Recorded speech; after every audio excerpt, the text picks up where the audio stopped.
The palace gates were still, but inside Buckingham, a storm erupted that no one saw coming. With eyes full of disbelief and a silence that echoed centuries of royal control, Catherine heard a verdict that shattered more than protocol. It struck at the very heart of her legacy. The decision had been made behind locked doors, but its consequences were about to thunder across the world stage. Before we go deeper into what this really means for the royal family, make sure to subscribe so you don't miss a single update. The air inside the chamber was heavy, not just with the weight of tradition, but with something far more chilling finality. Catherine hadn't been on the original list of attendees. Her name, according to palace aides, was added only hours before the meeting began. There were no courtiers in sight when she arrived, no familiar faces except the ones she could no longer fully trust. King Charles sat at the head of the table, his expression unreadable. On either side of him were senior members of the royal household, each carefully chosen, each sworn to discretion. But as Catherine took her seat, it became painfully evident that this wasn't a consultation. It was a declaration. Reports from palace insiders confirmed that the meeting had been planned weeks in advance, under the guise of a routine briefing. But what unfolded was far from routine. With an air of unsettling calm, King Charles addressed the room, not with discussion, but with finality. A decision had been made, one that would alter Catherine's place within the monarchy. According to sources close to the situation, the language used was disturbingly cold-structured, rehearsed, as though every syllable had been vetted by legal minds and PR experts alike. Catherine was told that, going forward, her role would be re-evaluated in light of the evolving image of the crown. Her engagements would be streamlined, her public appearances curated, and her path toward queen consort reassessed in the interest of modern alignment. It was a verdict draped in diplomacy but sharpened with betrayal. The shock was immediate, but it wasn't only Catherine who felt blindsided. Whispers suggest that Prince William, though present at the table, had not been fully informed of the scope or timing of the announcement. When the words were spoken, he reportedly looked down, fists clenched beneath the polished surface of the table, lips pressed tightly together. Catherine, known for her composure, remained silent. But witnesses say her face turned pale, her hands trembled ever so slightly, and her eyes, once filled with warmth and resolve, clouded with disbelief. Her entire identity within the monarchy, everything she had built through poise, duty, and sacrifice, had been unraveled in a matter of minutes. And then, there was Camilla. The queen consort said nothing throughout the ordeal. No defense, no justification, no explanation, just a vacant gaze that lingered too long. To some, it felt like indifference. To others, it was calculated detachment. Either way, the silence spoke volumes. It was as if Catherine had been judged and sentenced, and now the palace simply waited for her to accept her fate with the same quiet dignity they had always demanded of her.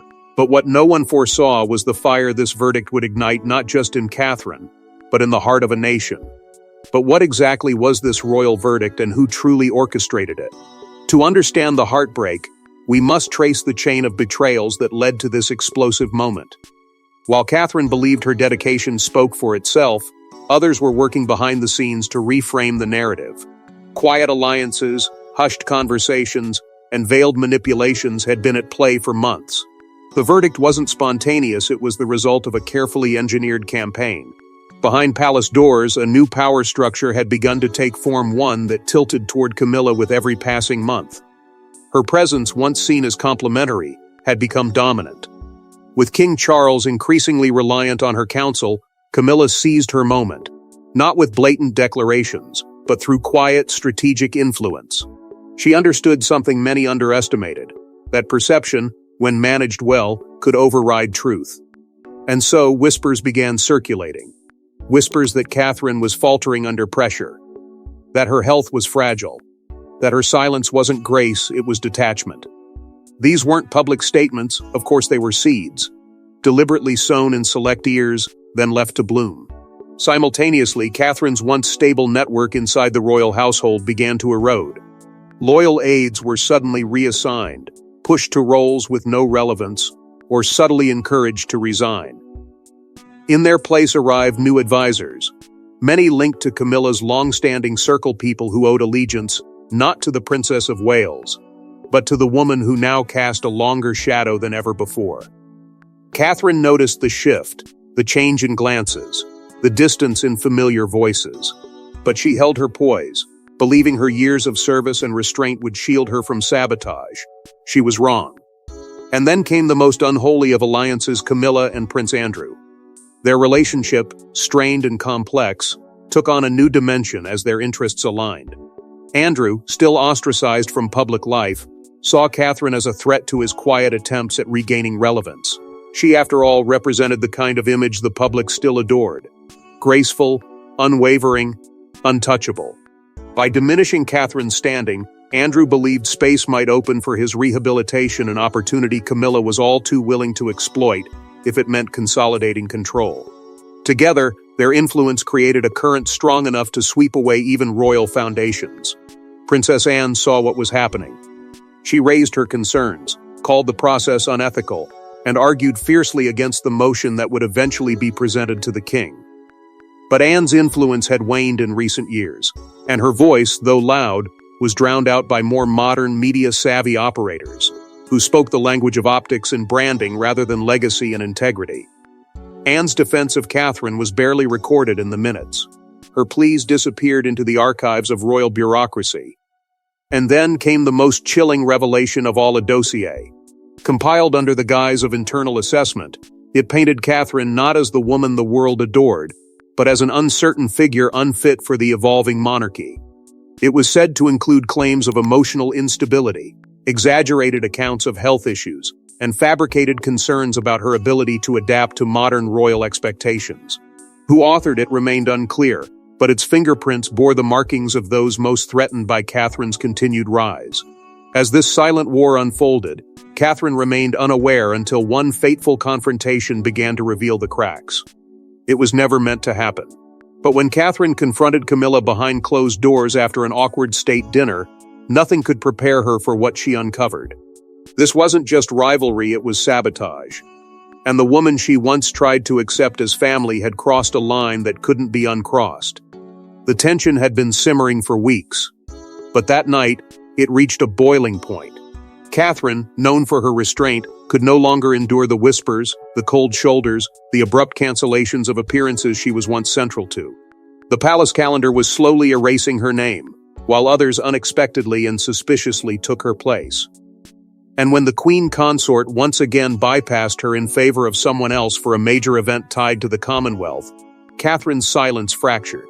What began as a question turned into a confrontation, overheard by staff who, for the first time, witnessed the future queen drop her royal mask and demand the truth.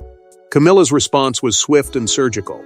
There was no hesitation, no false apology, just a cold smile and a line that would haunt Catherine forever.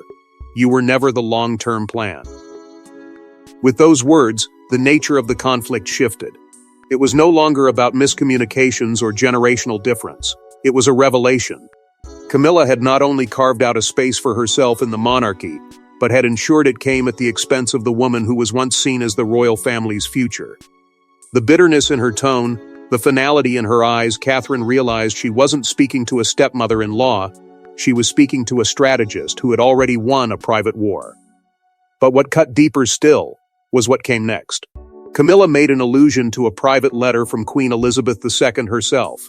A letter, she claimed, that expressed uncertainty about Catherine's readiness to step into the role of Queen Consort. The timing of the alleged letter's discovery was too convenient to be ignored. Had this letter been buried? Was it even real? Or had it been used as a tool in a grander scheme to sever Catherine's claim to the future of the crown? The room grew colder, and Catherine, blindsided by the betrayal, could barely respond.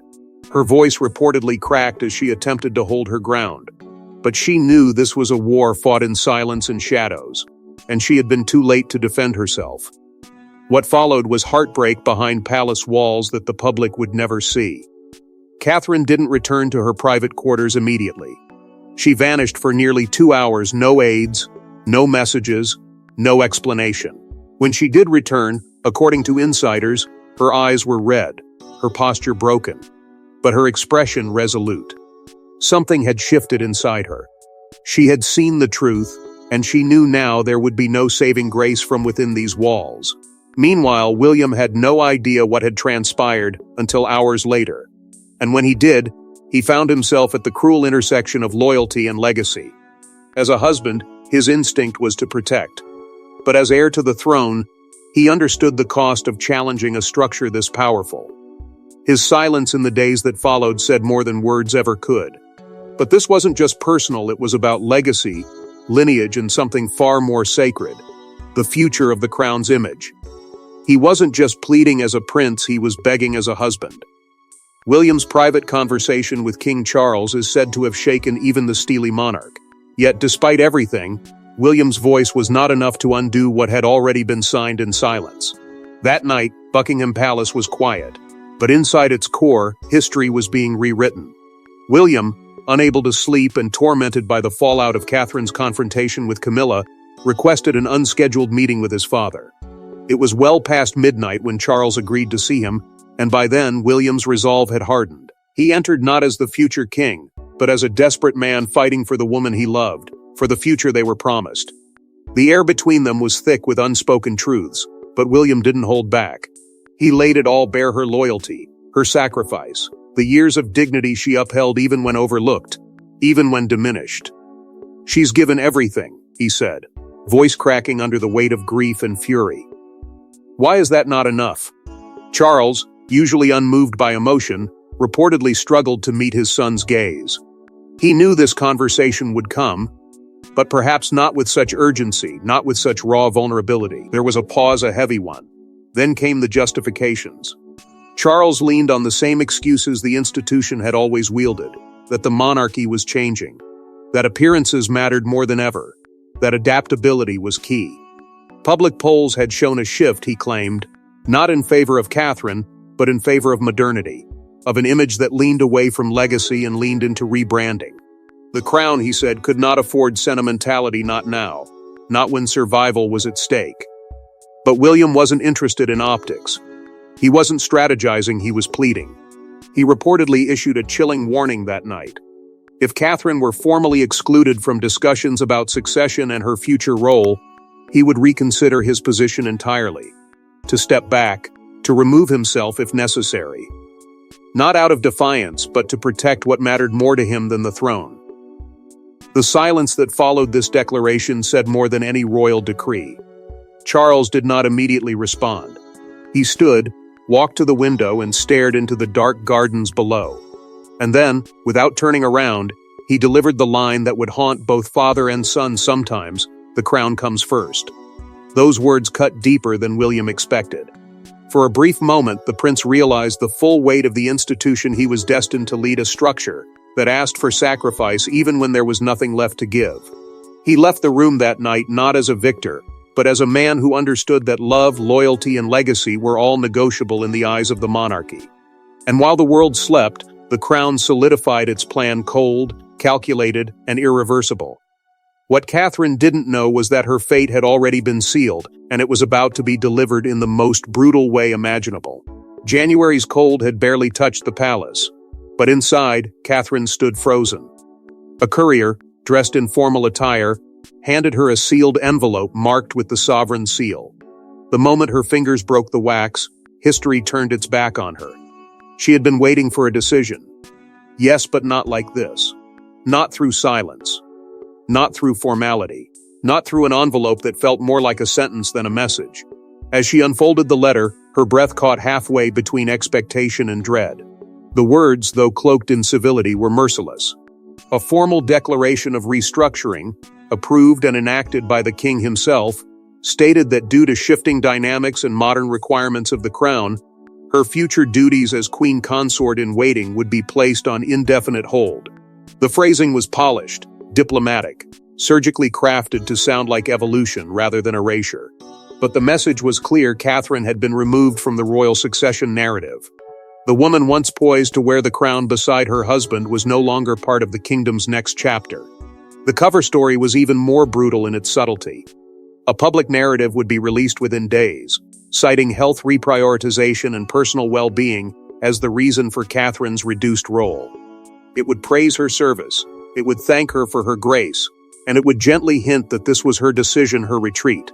But the truth burned in her hands, and as she stared at the signature at the bottom of the letter, her father-in-law's name etched in cold ink, it became painfully evident that this had been orchestrated to perfection. A clean cut. No drama. No room for resistance. Those in the room, senior aides and royal secretaries alike, reportedly stood in stunned silence. They expected outrage. Collapse. Rage. But Catherine said nothing. Her eyes glistened, but no tears fell, not in front of them. Her hands trembled, but she didn't let the letter drop. For minutes, she remained perfectly still. It was a silence not of submission, but of something deeper. A silence that felt like mourning not just for a role, but for everything she had believed her purpose was within the monarchy. When she finally moved, she did so with dignity.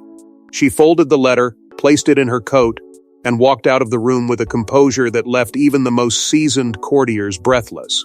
But one absence hung over the moment like a shadow: Williams. He wasn't there. And that fact alone sent speculation racing through the corridors of power. Had he refused to be a part of the delivery? Had he not known the timing? Or worse, had he been excluded deliberately to ensure he couldn't intervene? The palace, true to form, gave no answers. But inside those walls, staff whispered.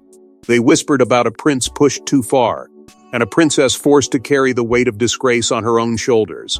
But Catherine wasn't one to fall quietly. Her next move would send shockwaves that even Buckingham couldn't control. There were no grand announcements, no public statements, just one woman walking out of Buckingham Palace with fire in her eyes and heartbreak in her soul. Catherine didn't just leave the building, she left behind decades of restraint. And with every step, she redefined what royal rebellion looked like. In a monarchy defined by silence and symbolism, it was her silence that screamed the loudest. There was no motorcade waiting, no security flanking her sides, no aides fussing with her coat. Catherine chose to walk alone. It was a decision that stunned every guard stationed at the gates. Some froze, unsure whether to intervene, while others simply stepped back, instinctively understanding that this was not a moment to interfere with. Without a word, she moved past the palace thresholds, head held high but heart visibly heavy. For the first time since marrying into the firm, she wasn't a duchess bound by protocol, she was a woman reclaiming her narrative. The moment was captured within seconds. A single photograph, snapped by an unsuspecting paparazzo, went viral in less than 10 minutes. The image, unfiltered, raw, showed Catherine leaving not just a palace, but a legacy of silence. It was the kind of moment that reshaped public perception in an instant. Social media exploded. Commentators, fans, and even critics flooded the digital world with a single refrain: "She's had enough." But the most powerful image was yet to come. Hours later, Catherine was spotted quietly visiting Diana's memorial, the same woman whose silence once echoed across marble halls, whose suffering had never truly been answered for. This visit was no coincidence. It was a message, a statement, and a reckoning wrapped in one simple act. Inside the palace, however, pandemonium erupted. The communications team, caught completely off guard, scrambled to prepare a statement. But with no warning, no consultation, and no spin ready, they had nothing. When pressed by media outlets for clarification, all they could offer was a stiff no comment. That silence only added fuel to the fire. Rumors exploded across tabloids and international media. Had she been forced out? Was this an unspoken abdication of duty? Or worse, had the royal family miscalculated the only member the public still truly trusted? As news of Catherine's departure swept across the globe, the public response was immediate and thunderous. Crowds began gathering outside the palace gates within hours. Some held up signs bearing her name. Others lit candles. But the chant that rose again and again pierced through the chaos: "Catherine, we stand with you." What began as one woman's quiet rebellion had become a national outcry. And for the first time in years, the monarchy wasn't leading the narrative, it was scrambling behind it, desperately trying to keep up with a story that had slipped through its hands. Yet behind the palace's stone walls, chaos reigned, and a royal family was left scrambling to contain the fallout. The aftermath of Catherine's walkout exposed fractures that had long been buried. Princess Anne was the first to speak out. Prince Harry, watching from afar, saw echoes of his own departure. and for the first time the House of Windsor began to look less like a dynasty and more like a battlefield. Within 24 hours of Catherine's unannounced exit, the palace found itself thrown into unprecedented disarray. Protocol had no playbook for rebellion from within, especially not from someone the public still overwhelmingly viewed as the monarchy's most graceful symbol. The silence from Buckingham had only fueled speculation, but behind closed doors the senior royals were anything but quiet. Princess Anne, never one to tolerate chaos, reportedly summoned a discreet but urgent gathering of select family members, those she trusted, those who had not yet picked sides. In that meeting, Anne's voice was sharp, her message unwavering. She allegedly turned to Charles with barely concealed fury and said, "You've made a mistake you won't recover from." Her words, bold and unapologetic, carried the sting of truth. She had warned them. And now, she was watching the consequences unfold in real time. Thousands of miles away, Prince Harry, estranged but never disconnected from the emotional pulse of the family, saw something hauntingly familiar in Catherine's fall. He reached out not through official channels, but directly, quietly. Sources claim it was a message of empathy, not pity. A message only someone who had lived through the suffocation of royal silence could send. For Catherine, it was the first sign that not everyone had turned their back. But for the firm, it was a nightmare too of the most influential modern royals finding common ground outside the walls of tradition. Meanwhile, the rift between William and Charles deepened into something more than discomfort. Communication between father and son all but ceased, their once regular meetings suspended indefinitely. William, already wounded by the handling of Catherine's removal, now saw clearly the machinery working against them both. And while he remained outwardly composed, those closest to him noticed the shift: his increasing isolation, his withdrawal from internal meetings, his cold avoidance of Camilla. Within the wider family, symbolic gestures began surfacing, each one a quiet rebellion. Zara Tyndall, fiercely loyal to Anne and closely bonded with Catherine, wore a brooch at a charity gala that insiders say once belonged to Catherine. Princess Eugenie, who had always kept her distance from palace politics, was seen exiting an event early after declining to pose for photos with Camilla.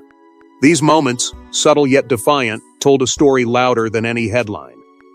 And then came the comparisons, raw, relentless, and impossible to ignore.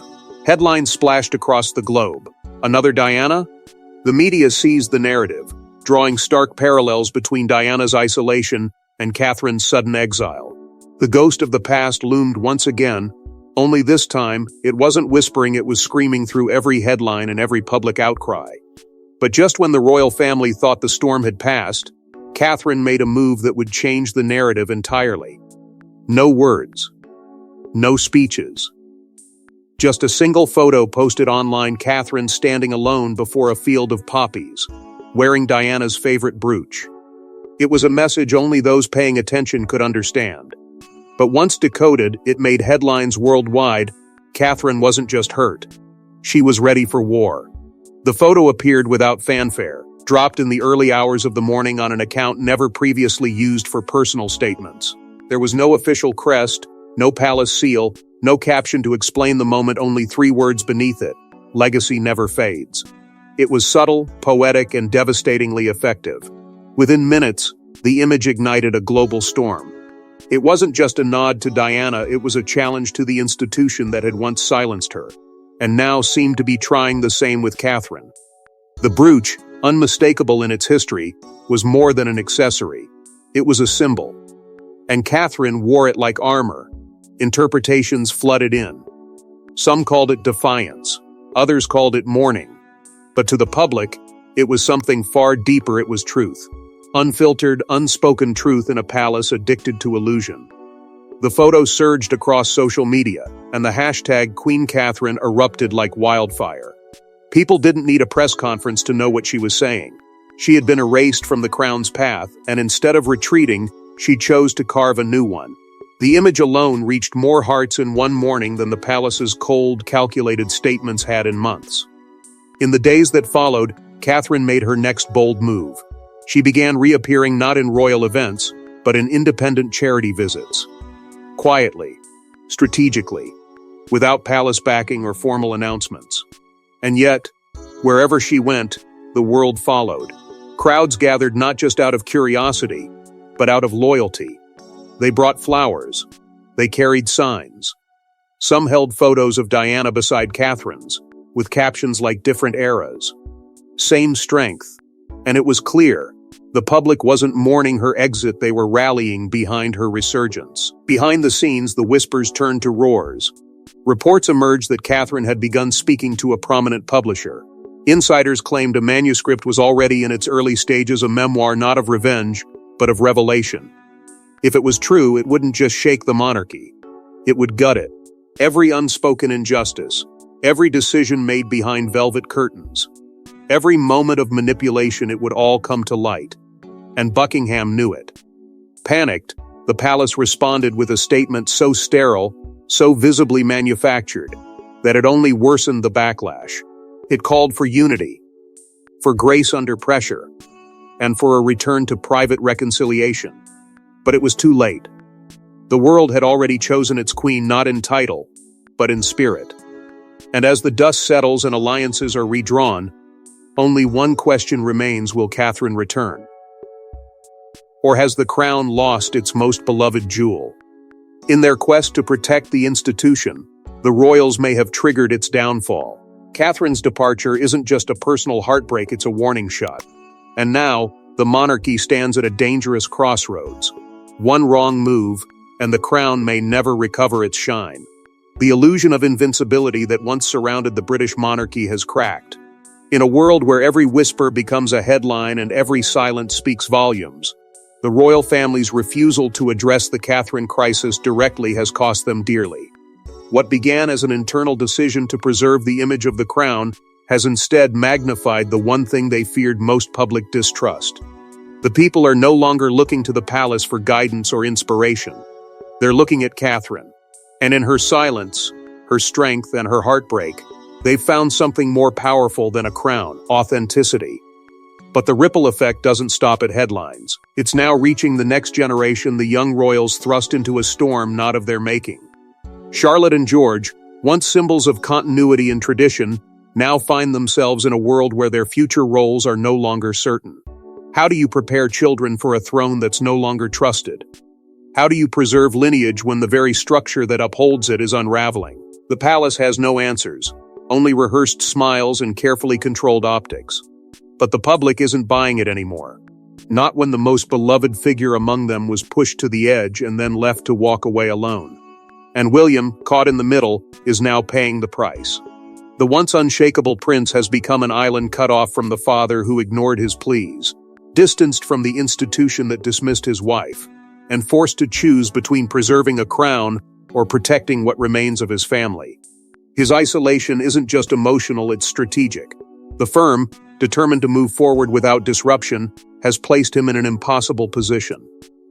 Uphold tradition or follow truth. Either path is perilous, and neither offers peace. Outside the palace, however, a new figure is rising. Catherine, though stripped of title and duty, has emerged as the people's queen, not by decree, but by devotion. She commands attention without demanding it. And every public appearance, every whispered rumor of a memoir, every act of quiet defiance has strengthened her place in the hearts of millions. She may not sit on the throne, but in the eyes of many she wears the crown. Even historians, once cautious, reserved, have begun to speak in definitive terms. They're calling this moment a fracture point, a defining shift in royal history. The moment the monarchy gambled with one woman's dignity and lost more than they ever imagined. It's not just about Catherine anymore. It's about trust. It's about legacy. And it's about whether a centuries-old institution can survive a modern reckoning.